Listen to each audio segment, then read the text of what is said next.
In July of 2009, a group of community volunteers from the town of Orchard Park came together with their camcorders and spent some time videotaping the people, places, and happenings of their town. They came back with some fascinating pictures and wonderful stories. The Eternal Flame Falls. My 8-year-old loves science, so he likes to go down there and find the salamanders and ask me how this flame is appearing behind the waterfall. When Tim Russer died, he was a big part of Orchard Park, and he came to see the Bills a lot. So they built a plaque for him, and they built a bison. And it's really a special part of the Bills Stadium. Birdsong, it's a marshland area that has been preserved. It was a litany of sound and birds and everything else. This is our town, Orchard Park. Our town, Orchard Park, is made possible by the generous support of the Buffalo Bills Alumni Foundation. Founded in 1985, the former Bills players focus on creating a better environment for our youth through grants and donations. The Buffalo Bills Alumni, an organization that truly gives back to our community. Citizens Bank. Banking isn't just numbers and percentage points, it's about people. Citizens Bank provides banking solutions for your personal and investment needs. More information at citizensbank.com or 1-877-360-2472. Box Run, a nonprofit life care retirement community, one of a kind in the South Towns. Life care residents enjoy private apartments or patio homes and a wide array of services, including long-term care, all included in one monthly fee. Seniors can enjoy life more and worry less at Fox Run. And by the members of WNED. Thank you. Hi, my name is Robert Woodley, and I did the Eternal Flame Falls. Everybody should see it, and I think everybody should bring their friends and family to see it.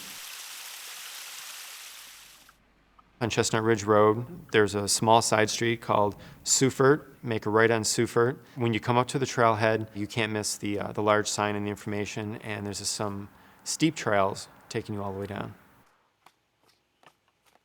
My 8-year-old loves science, so he likes to go down there and find the salamanders and ask me how this flame is appearing behind the waterfall. So a lot of Q&A during the whole trail. As you start coming up to the end of the creek, you can actually start smelling the natural gas coming up through the ground. And the flame is right there, you can't miss it. From about 100 feet away, you start seeing it flicker back behind the waterfall. Where the flame is, geologists are saying that it's about 80 to 95 feet thick of just shale, and there's natural gas fissures in and behind that shale.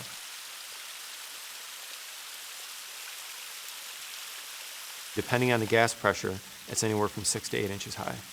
And sometimes it's not there. Sometimes you actually have to bring a lighter with you, a barbecue lighter, stick your hand back behind the water and light it up yourself, and you get a little poof, and there's your flame.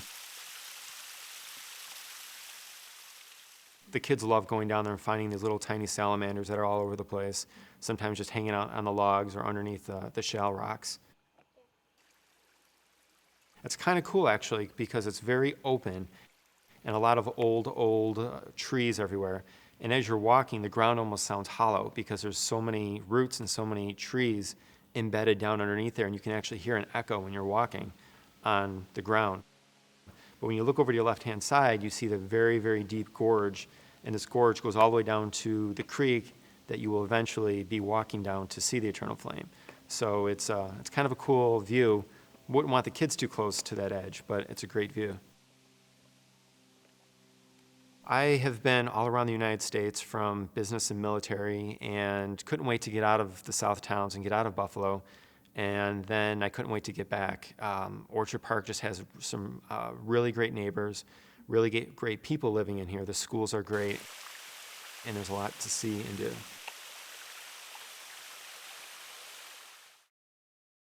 My name's Joe Wales, and my topics are the two oldest businesses in Orchard Park. And the first is Anthony Brown Pharmacy, which is 129 years old, and the other is W.G. Arthur Company, which is 102 years old, and still family owned and operated, and a lots of history.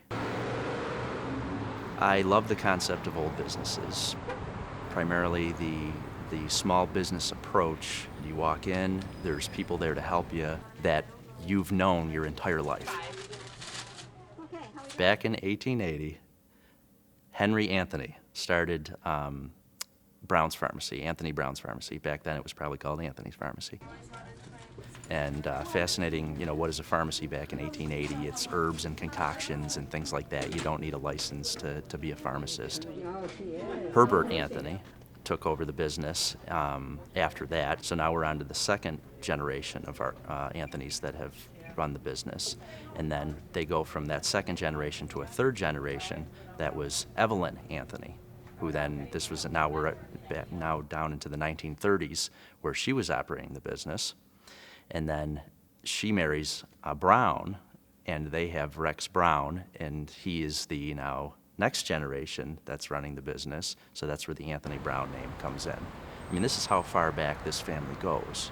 And that's why, you walk in there and everybody knows everybody, and they take care of you, they care about you.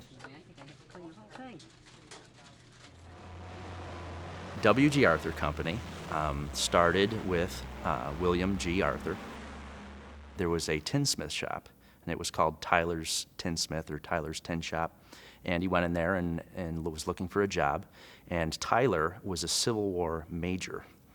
So he was getting up in age, and he was looking for an apprentice to get into the business. And Arthur enjoyed it and took it on.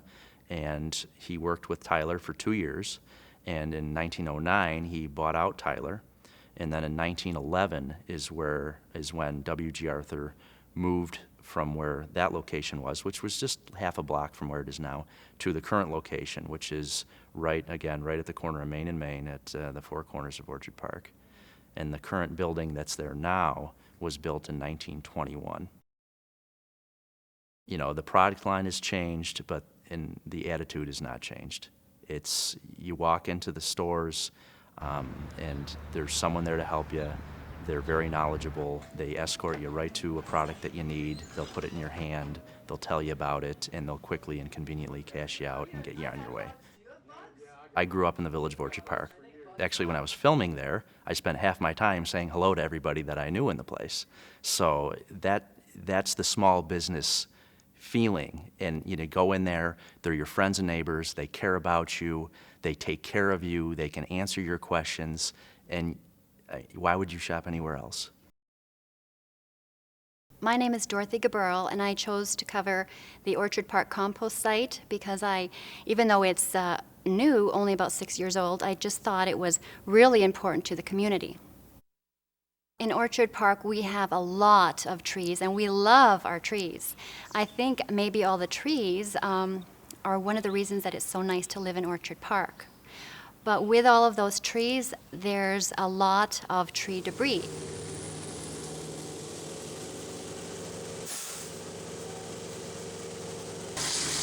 As residents, we are able to take all of those leaves and branches and put them to the side of our yards, the end of our yards, and wait for somebody to come and pick them up every couple of days. And that somebody is the Orchard Parks and Gardens or subcontracted employees. The site is regulated by the Department of Environmental Control. It's checked twice a year for cleanliness and organization and efficiency, and every year they pass with flying colors.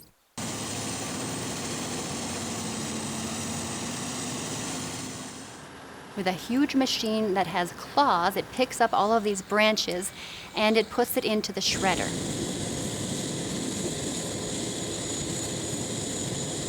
Now, it has to be shredded at least 2 times just to attain the proper texture.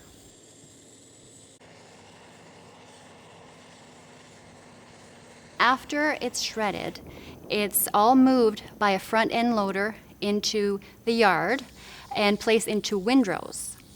Now, windrows are a triangular formation. The turner drives along all of these long lines of windrows and turns this mulch and compost. It aerates it and it allows it to cool. Residents of Orchard Park can buy the mulch or compost for quite a low price. There's so much mulch, actually, that when I was there in May, I couldn't believe how they were going to get rid of it all. But now it's July, and it is all gone. In the fall, there are an endless amount of leaves, and so they come around with a huge machine that kind of looks like a vacuum cleaner, and they just suck up all of these leaves at the end of our yards and mulch them up on site and take them away, and that goes to be used as compost. I think this type of compost site is really invaluable because it keeps this kind of tree debris from filling up valuable land waste areas. And it also allows this waste to be turned into something that we really can use.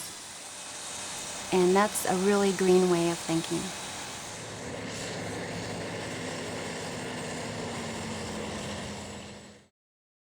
Hi, my name is Chris Gordon. I chose to do a piece about historic sites in Orchard Park. I'm the editor of the Orchard Park Bee, which is the official newspaper of Orchard Park. I'm not someone who usually goes out with a video camera, but it was very fun. It was something I was very excited about, and it's just a different form of telling a story. A lot of the history of Orchard Park really is built around the center of the village. The Quaker Meeting House, because of its rich history in not only Orchard Park, but also in Erie County in western New York. The Quakers were actually the first congregation in Erie County, and the meeting house itself is the oldest active house of worship in Erie County. The house was built somewhere between 1820 and 1821, and although the exact date isn't known, they started worshiping in that particular location in 1821. You don't see too many churches or houses of worship that are anything like this place.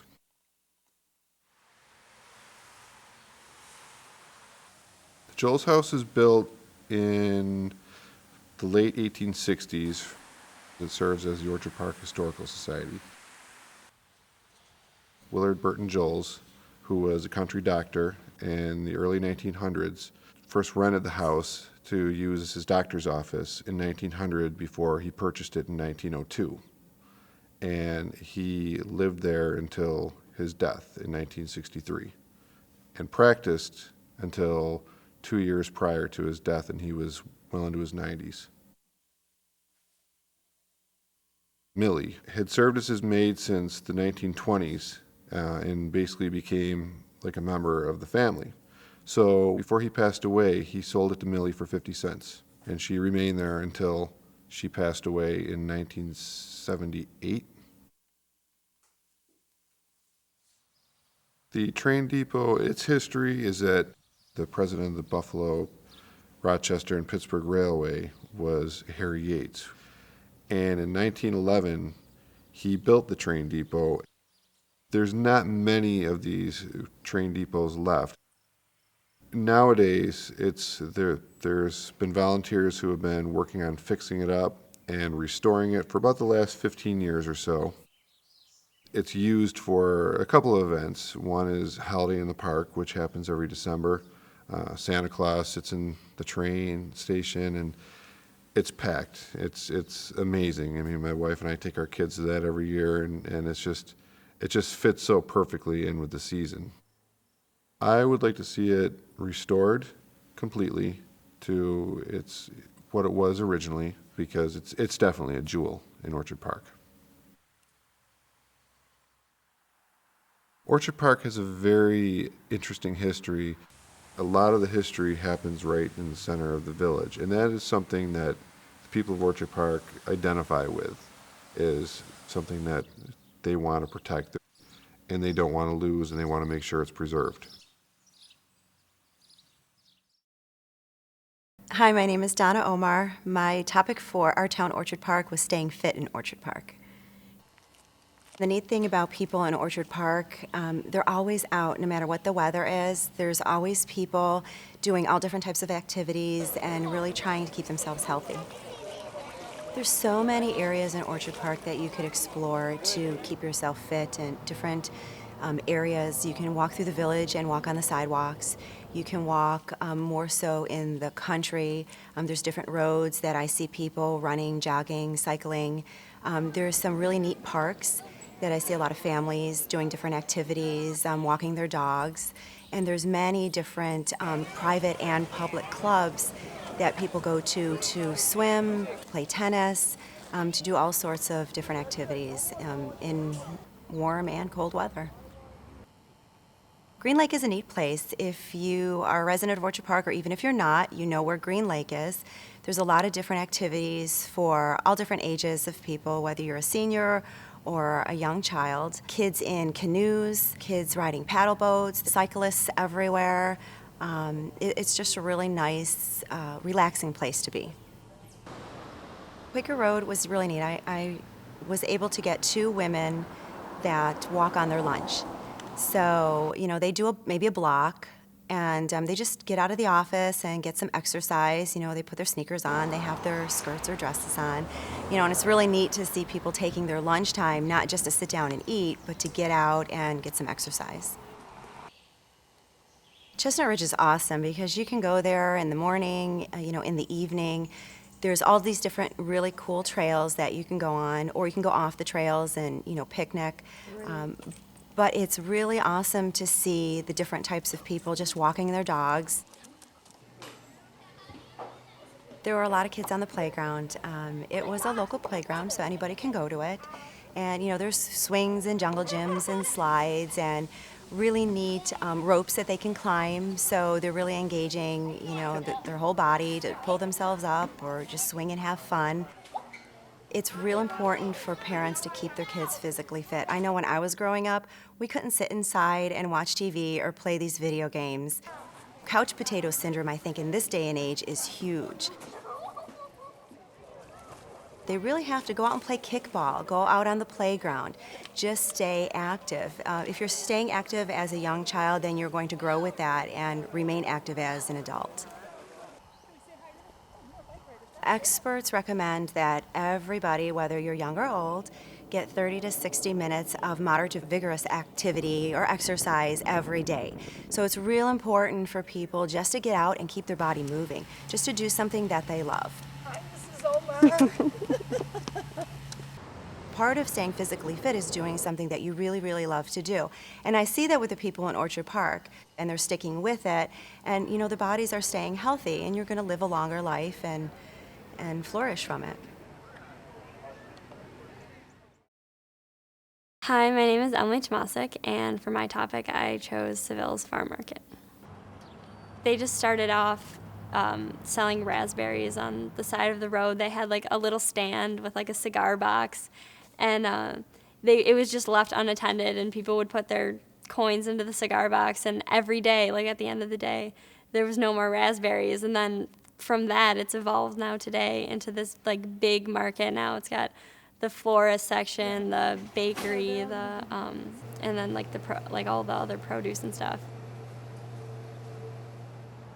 Their market is awesome because it's outdoor, and they have all of their fruits, and they have a bakery and everything, and you can just tell the way that it looks, everything's really colorful and fresh, and they're local, and so people who come back again, and they know their customers well.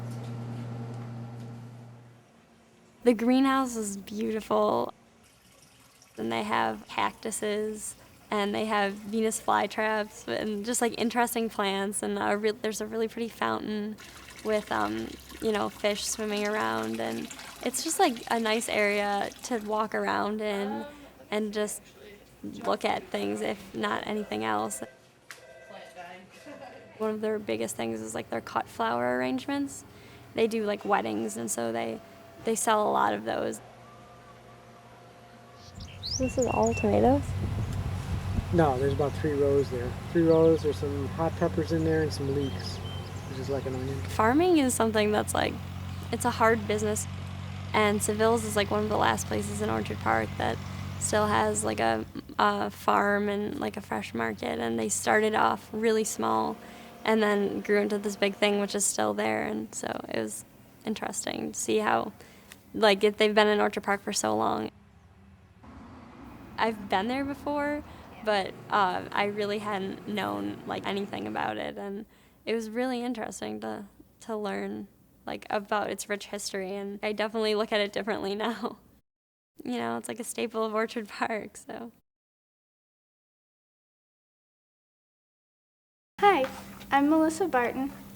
And I'm Lucy LaPlaca. And our Girl Scout troop chose to do the Orchard Park Veterinary Clinic. It's a very unique place in Orchard Park because it's one of only 3 emergency 24/7 care clinics in Western New York. The vet clinic started in 1958 as a one-vet community practice. And it employs more than 100 people today. It's a very big place. Yeah. They have a lot of exam rooms and a lot of vets to take care of them. It really is 3 hospitals under one roof. One is community practice, the second is referral practice, and the third is emergency care. Other vets, if they don't have the right equipment or the right knowledge, they'll refer the cases to Orchard Park Vet Clinic, and then the vets will treat them like with the equipment that they need to, and the info that they get will be sent back to the regular vet. Well, it's unique because, like, dogs can give blood, and they're dog donors. They can donate safely once a month, so if they wanted, they could donate 12 times a year. And when they give blood, they get dog food, 20-pound bag of dog food back. It's a complimentary service. I think it's important because you can bring animals in at any time, and they treat everything from if your pet ate something toxic to itchy ears. And they have a gurney that they can bring out to the entrance if your pet can't move. And there will always be a vet there to watch your pet. They can visit their pet if they wanted to from 10 a.m. to 10 p.m. It makes the pet feel more comfortable if their owner is there with them because they know that they do care about them and they feel safe. I just found it cool that they treat, like, all different animals and they care for all of them, and all the employees really work hard in caring for all these animals. Hi, I'm Tim Kennedy, and the topic I chose is Orchard Park Chorale.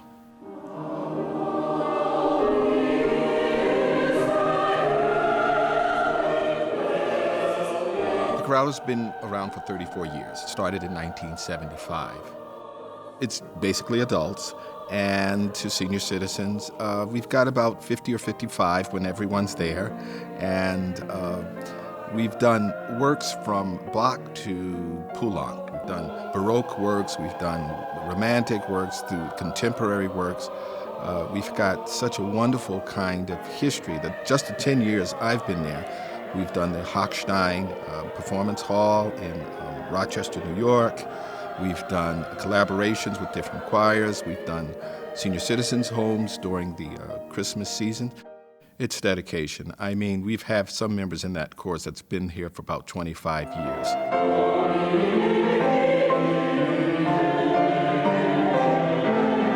Most of the times we have a sold-out house when we perform. They see it as an important part of the community. It's very disconcerting to walk out and see just a couple of people in an audience. I have not experienced that at Orchard Park Chorale. I mean, you know, people see it as something they want to be a part of, and they come on a regular basis. And we do basically 2 major performances a year, and it's always packed. And I'm very grateful for that, very grateful. Okay, from the top, everybody. We've got wonderful singers, and what's wonderful, most wonderful, is to see the growth for the past 10 years. I think we've really worked together, and we've shaped a fine musical component.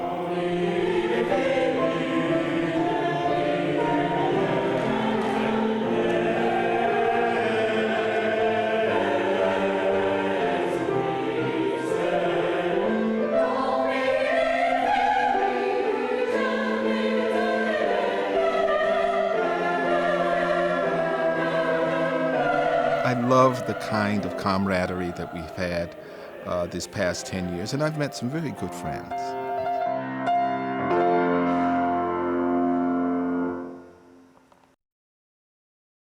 Hi, my name is Liz Nicholl, and I really wanted to cover the Buffalo Ski Club for our town Orchard Park. We spend 3 to 4 months of the winter covered in snow. So outdoor sports and recreation are a big part of life here. And the Buffalo Ski Club and Ski Area is right in the town, and it offers family-centered fun to see you through those winter months. At the ski area, we have 300 acres, about 260 of which are ski trails. There's 43 trails, and they vary in level of difficulty. We have 460 family members, which equates to about 2,000 skiers. We have about 250 children who ski every year in ski school. Now, those who get a little bit more advanced, just past beginner, they can join what's called the extreme team, which isn't quite as extreme as it sounds. It's 4 hours every Saturday of really fun skiing. They get about 2 hours of lessons. They stop for hot chocolate and cookies, and then they have sleepovers. And then from there, they can move on to the race team or the freestyle team. You're good. That is so cool! Matthew DePeters up on course right now. He's going to be coming off jump number 5. We've actually got one young man who started skiing with us freestyle and is now part of the US National Ski Team and is an Olympic hopeful for 2010. What I love about the ski club for me is that my children have a lot of fun and my husband, but the social activity. All the way through the ski season, we have weekly potluck suppers, we have themed dinners.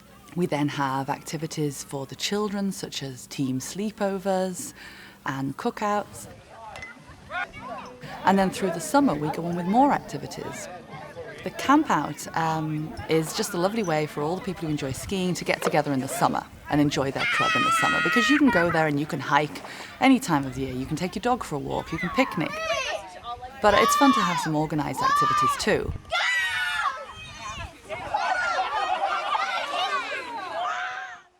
Our hand-painted chairlift was a project that went on last summer. Again, another summer project for families to feel involved and to keep them enjoying being part of the Buffalo Ski Club. Families came out, they painted a chair with whatever design they wanted. Some put the Buffalo Bills, some people painted the ski area. It's very heartwarming to see the chairs going round because you can see the effort people put into them and the love that they have for skiing and for the club itself, and it's a lot of fun, and it's a lot of fun to try and ride the chair that you painted. And I've not managed to do that yet. People often don't associate the ski club with Orchard Park. They don't realize that this amenity is right on their doorstep. They feel that they need to go further afield to ski. I don't think they realize that they've got such a wonderful opportunity to make the time fly in those 3 months of solid snow and sub-zero temperatures with fun activities literally from morning through to night, whether you're skiing, eating your potluck supper with your children there, going back out for a ski in the dark. I don't think that people realize just what a wonderful facility and a wonderful community gathering. It's not just about skiing. Hi, my name is Carol Jo Pope, and I selected havens both private and public for my topic because Orchard Park has so many areas that are just green and wonderful for everyone to enjoy. The topic that I chose actually fits into how Orchard Park got its name. It used to be called Potter's Corners, and one day the founding fathers got together and decided that it was time for a name change. And that particular morning before the board meeting, one of the wives of one of the board members had looked out her window in the village and said, "Oh, what a lovely park of orchards." Well, the husband took his little wife's comments back to the meeting, and in so telling the story, everyone hit upon the idea, why not? And so therefore, Orchard Park. Green Lake is just a wonderful place to be. It's all family oriented. You can actually do what you want there, you know, fishing and paddle boating or canoeing, picnicking and all of that. But there's something about the area that absorbs sound, and it just keeps it a tranquil, neat place to be.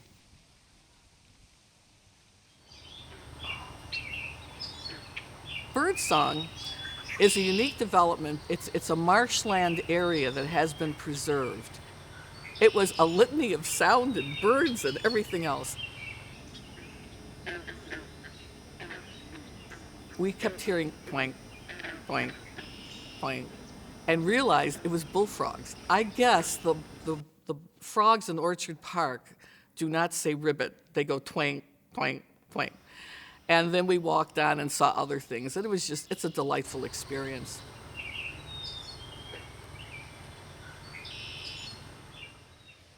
There are some pretty nice private havens among some of my friends at the Garden Club in Orchard Park. Probably one of the most remarkable gardens is the Bannerman Garden. I began to look around their garden, and their 7,000-gallon water feature.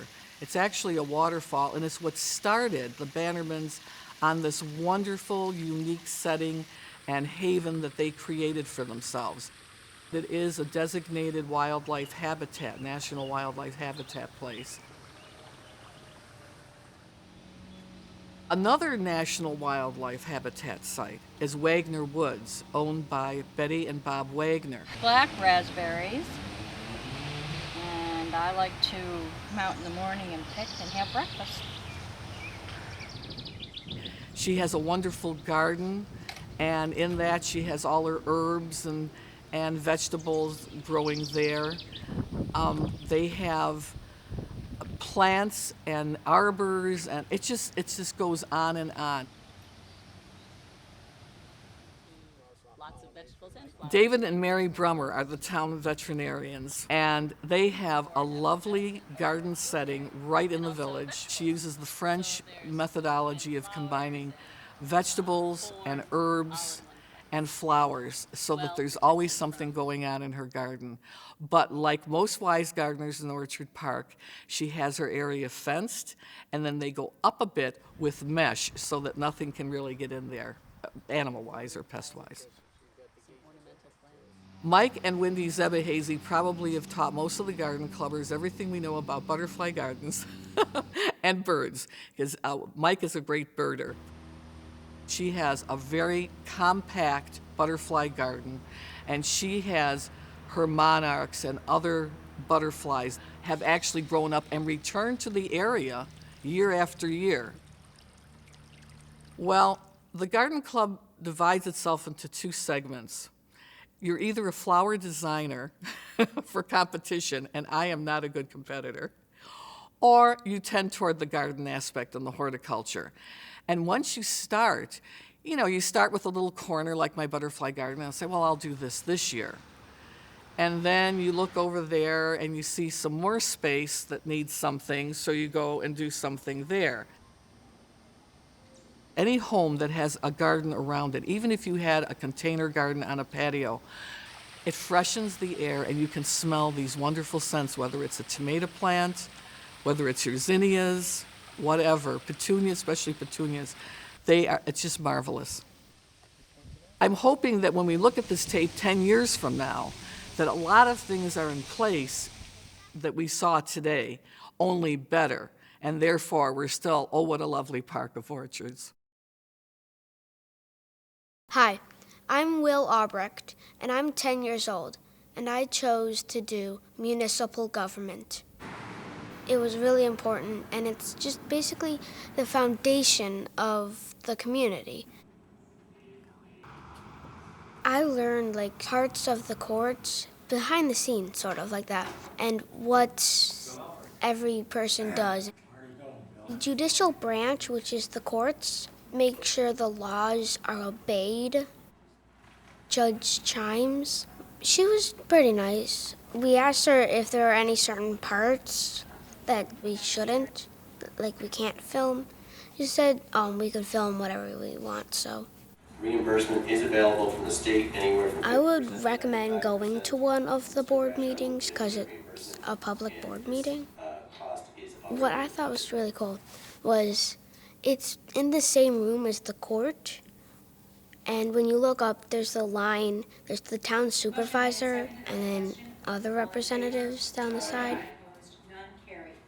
Municipal government is there to do what we can't do ourselves. Way back when, before there was the garbage truck, you would have like a pit in the backyard or this pile, and that's where you would dump your daily garbage. And now that we have municipal government and the garbage pickup, now we put it in a trash can and put it out by the street, and municipal government will take it away. Also, another part is like the tax department. They figure exactly how much, and like they want to tax as minimum as they can. I got to meet the mayor, which was a lot of fun. Before I started, I really didn't know that much about it. I learned a lot on doing this and seeing all the places and things. It was a lot of fun. I'm Vivian Johnston. And I'm Thea Beck. And the topic that I chose is the Orchard Park Symphony Orchestra. And as part of that, we're adding the Women's Committee of the Orchard Park Symphony because they work hand in glove. We're the second oldest continuously playing community orchestra in the whole United States. It began with a small group of musicians playing in string quartets in the neighborhood of Orchard Park. And they decided to, that they wanted to play in a big orchestra and play symphonic music instead of just quartets. Many of them feel it's an honor and privilege to be playing with the orchestra. Definitely. And I know some students that came as young children, like you did, yes, have grown up with the orchestra. Students learn to play a musical instrument, whether it's a brass, woodwind, percussion, or string instrument. And they learn this in the schools, or they take private lessons. And they, as they grow up and are nurtured through all their school years, they need an outlet for that. And they need a community group to play in. My family, all my siblings, and my son and my daughter and my father have all played in the orchestra. There are approximately 80 members. The strings comprise the main group of any symphony orchestra, so you have to have a lot of violinists. Not quite as many violists and cellists, but we always need bass players because it always seems that they go off and play jazz bass as soon as they're done with high school. And we always need a strong wind section, percussion section. Yes. Without that, definitely, you've lost your foundation of the orchestra. And harp. We always have a harpist. Yes, it's wonderful. Because Orchard Park schools have the harp program.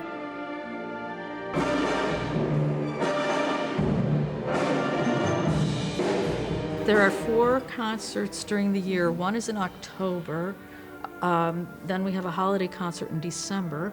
And then we have a youth concert in February, and then we have a gala spring concert.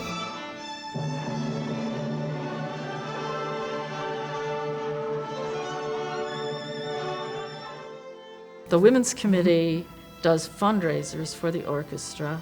We also have money that comes from the town board. We have coffee hours the day before the concert, and we always have music there that's performed and also an explanation of what's going to happen at the concert the next night.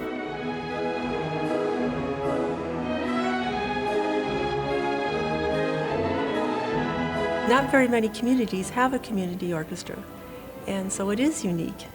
It takes a big collaboration of people. It's like the Orchard Park Symphony Board, the Women's Committee, and the Orchard Park School District is very important because they have to dedicate a day once a week in the evenings for rehearsals.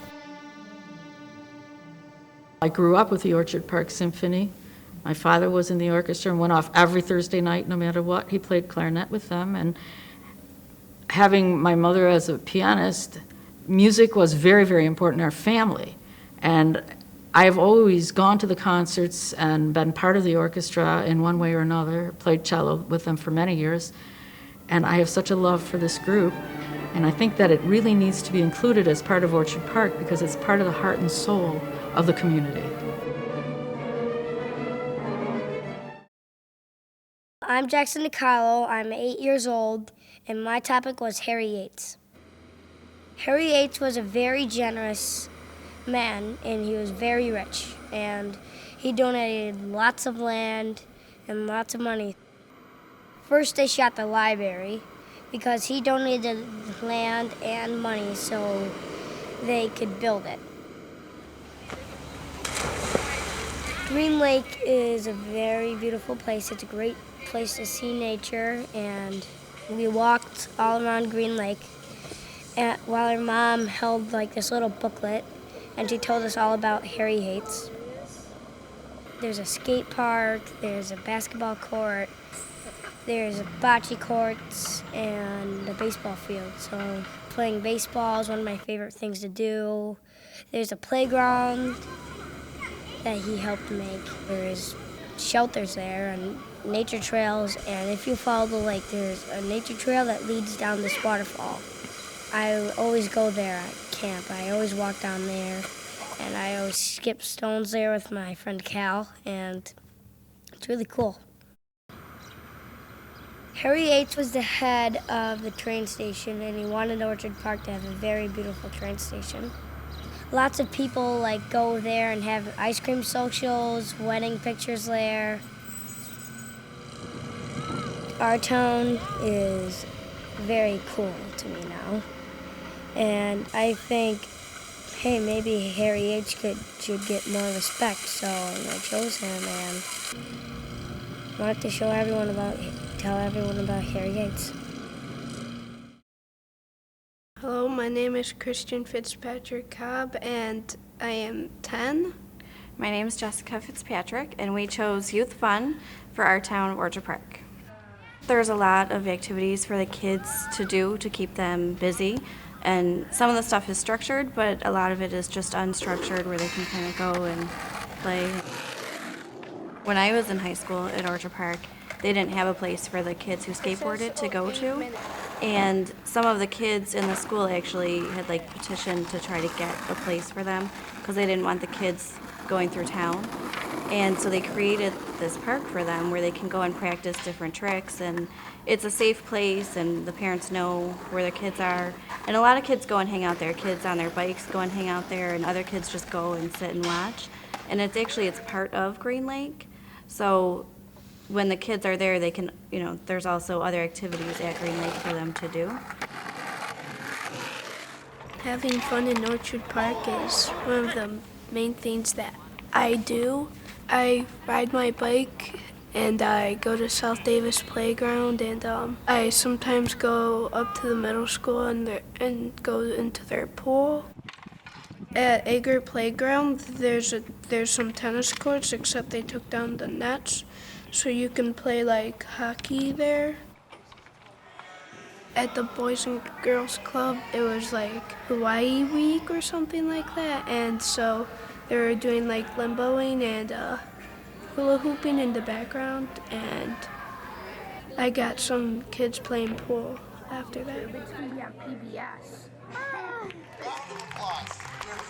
They do a lot of stuff at the pavilion, and the kids can go and kind of sit up towards the front on blankets and eat their lunch. There's a lot of stuff for kids to do in Orchard Park. Going to the playgrounds and going to the skate park. It was neat for me because I grew up in Orchard Park, so to kind of go back and remember the places where I hung out as a kid and to know that a lot of those same things are still going on. Some of them Christian does, and some of them I'm sure he'll do as he gets older. So that was neat. Hello, my name is John Bos, and my subject was the housing for the as you age in Orchard Park, principally from those people that have to downsize from large homes and make a decision as to where they're going to be living. places such as condos, townhouses, apartments. The other options, of course, are the independent living facilities, and we're fortunate to have two very lovely places in Orchard Park.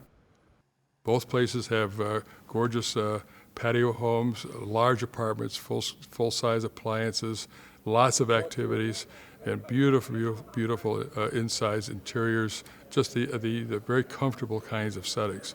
So we're fortunate to have two of these places. They're all independent. People go about their business, drive their cars. Some places, some people even have their own, running their businesses from their apartments or their patio homes. The senior center is a very, very busy, it's like a beehive. And I went in there, and there were 2 floors, and there were one room, a bunch of women were knitting and gabbing up a storm, having a good time. At lunchtime, they have full meals that they offer, which for a very minimal price.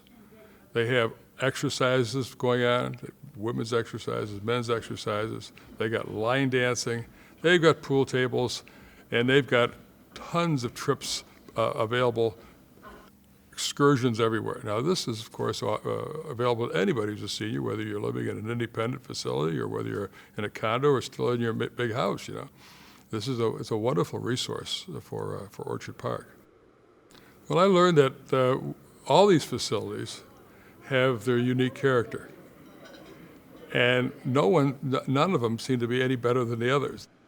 And it's just a great atmosphere. We're close to Buffalo. If you want to run down there for any plays or have business in Buffalo, it's really close. Get on the interstate or 219.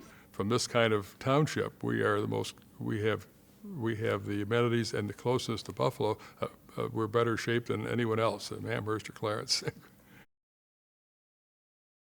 My name's Colton Woods. I'm 17, and I wanted to do the 100 steps in Chestnut Ridge Park and the Gorges.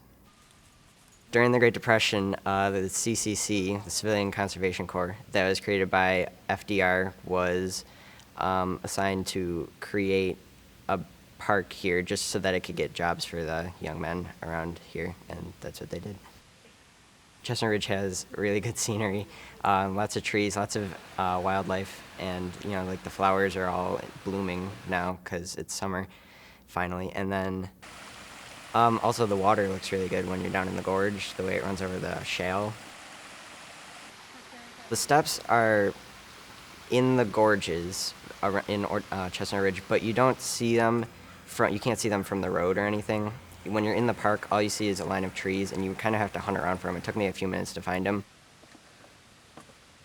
There's really only 94 steps I counted, and then another lady that was down there while I was doing it also counted, and she got 94 too, so I figure it's because the last few steps got washed away. It's right against the wall of the gorge, so you see everything. It's not like it's blocked out. There are a few benches along the way. It's almost like a viewing platform, I guess. And some of them are made of stone, and a few of them are made of wood. The wood is rotting now, though, so. There's also some broken steps, too, but I don't know if they would want to fix those because that kind of keeps it in, the moment. You realize that it's actually from the Great Depression, and that's how old they are. But the benches, they could probably redo because nobody wants to sit on moldy wood. You can't tell by looking at it through a camera. You have to be there to see just how deep it is. There's ivy on some of the sides of the rock walls, and the way the water goes over it, you can see just how the water has shaped the gorges and everything, and it destroyed the bottom of the steps over time too. As a kid, I remember going there for my birthday parties, and I always it's just fun to go back and have the nostalgia of being there and remembering what I used to do as a kid, and then how it's changed and how it's still the same from when I used to be there when I was younger. The best part about doing this was probably the fact that I got to go there with my friends and hang out for a little while and film such a nice part of the park that most people don't know about. A lot of people miss out on it, and so I think it would be great to be able to show this to the town.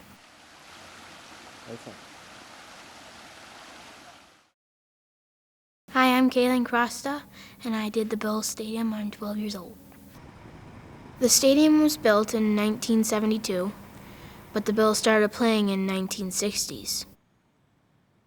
The day I went, they were cleaning out the aisles, so they were picking up like leftover garbage, and they really take care of the stadium when no one's using it. I had the opportunity to see the tunnel where the Bills come out. The tunnel was actually very wide.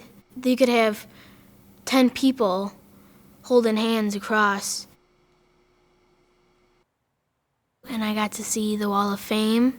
In the Bills Stadium, above the seats, they have the Wall of Fame. They have a lot of names, including Jim Kelly, and Jim Kelly still lives in Orchard Park. When I went on the field, the Astro Play grass was really soft. I can see that when the Bills are on the Astro Play, that if they fall, it looks like it would hurt more on TV than it really does. It's not grass and it's not dirt underneath, it's more like pillows. Well, my brother really wanted to be in the TV show, so I was like, okay, you can have a part. So I wanted to show how long it would take a person to go up the stairs, and it took a really long time for him to get up. And I was like, this kid is super fast, and it takes him super long. Next to the press box, there are seats that are red, and you can press a button underneath the seats, and you will have heat. And you have a good view from there. And if it's cold and it's snowing, you got heated seats, and you bring a blanket, and you'll be nice and cozy. You would think that because they're Bills, they would have special treatments, but they're not. They don't have comfy chairs with massagers. They have metal seats that you sit on for 5 minutes and then you go back into the game. The Bills Stadium, in the summer, they have a camp. They have a field house where the Buffalo Bills, they go and they play with kids, and they play catch with the football, and they do some drills. When Tim Russer died, he was a big part of Orchard Park, and he came to see the Bills a lot. So they build a plaque for him, and they build a bison. And it's like right in front of a entrance. So if you walk in, you can see it, and it's really a special part of the Bills Stadium. I think the Bills Stadium's an important topic to cover because it's such a big part of Orchard Park, and it does cover 197 acres of Orchard Park, including the parking lot. And it just brings so many people into Orchard Park and the area. I've never been to a game, but it sounds like fun. I'm Kirsten DiCarlo, and my topic was the Orchard Park Recreation Department. Their charge is to develop diversified programs, recreational programs for all of the residents of Orchard Park, young and old, and everyone has different interests, and they're charged with trying to offer recreation to suit all of their needs. I actually grew up in Orchard Park, and we always had fun things to do, and it seems like there's even more so now. They offer paid programs, which we all take advantage of, and their camps and their sports and lessons and things like that. But what really excites me about the department is they have half a dozen events throughout the year that are free to the community. But what they'll do is they offer events that are great for adults, like our street dance, and then they have family events, our ice cream social, and come out and play day. But what it seems like they're doing is really hitting upon each segment of the community and bringing them closer and just giving them that down-home feel and that, camaraderie that you don't get in a bigger town. Smart Start is a program that introduces children to sports in a way that they can see if they like it, and in a more recreational, fun way than a competitive way. 7-year-old wants to, start soccer, but maybe not in such a competitive environment, just to get the feel for the game and the rules for the game and learn how to play before they're in a league.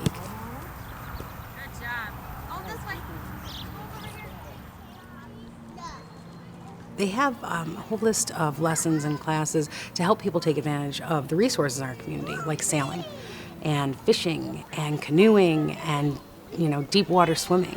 So the kids can then go and swim in Green Lake. And they can sail on Green Lake, which is, not a great lake, but then they can go to Chautauqua Lake or somewhere else in the area and really use those skills that they've learned in their hometown. Another program that they have is the day camp, and it's their summer camp, and it is for little kids, all the way preschool kids, all the way up to preteens. So these kids that are maybe home for the summer and their parents are still working, or even me, who my husband is home in the summer, but this provides my kids with such amazing, fun things to do that they elect to go to camp a few weeks every summer. Another wonderful thing that the Orchard Park Rec Department does is they have Art Rocks the Park. And that event is something every year my children look forward to, and they come home from school with their little Art Rocks the Park flyer and mark it on the calendar. All through my teen years, I couldn't wait to leave Orchard Park. And I ended up staying because I fell in love with my husband, who's local. And I haven't regretted it. And while I'll encourage my children to spread their wings and maybe go away, I would also hope that they would come back and grow roots for their own children here. My name is Karen Aubrecht, and I chose to cover Little League in Orchard Park because it is the most amazing little group of baseball players I've ever met in my life. Nice hit. Little League baseball brings your community together. What you learn when you start in baseball is sportsmanship, teamwork, and a sense of pride and accomplishment in what you do. These ball players get out there and they put their heart and soul into what they're doing. Whether it's the T-ballers, to the American League, to the International League, where the boys really are extremely serious about their baseball, and they're going on to high school and college ball. Orchard Park Little League has baseball for everyone, boys and girls. You will see at any given baseball game the siblings of the players, half the time dressed in their ball uniforms. Our players look up and see when they make a good play, they know their fans are watching, and they look to us, cheering for the kids. Good job, great job, super play. One of our extra coaches gave them the fun pep talk. Remember, this game's all for the fun. Stand up there and have a good time.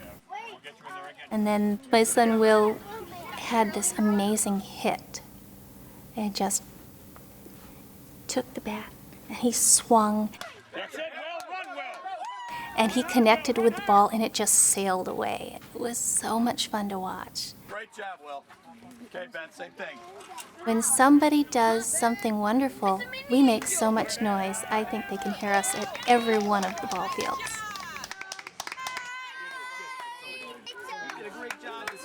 This is small town America at its best. I mean, baseball, apple pie, mom and dad, that's what Orchard Park Little League baseball is. Go, go, go, go, go!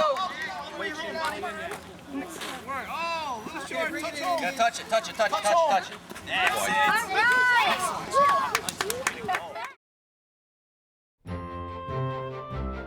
Our town Orchard Park is made possible by the generous support of the Buffalo Bills Alumni Foundation. Founded in 1985, the former Bills players focus on creating a better environment for our youth through grants and donations. The Buffalo Bills Alumni, an organization that truly gives back to our community.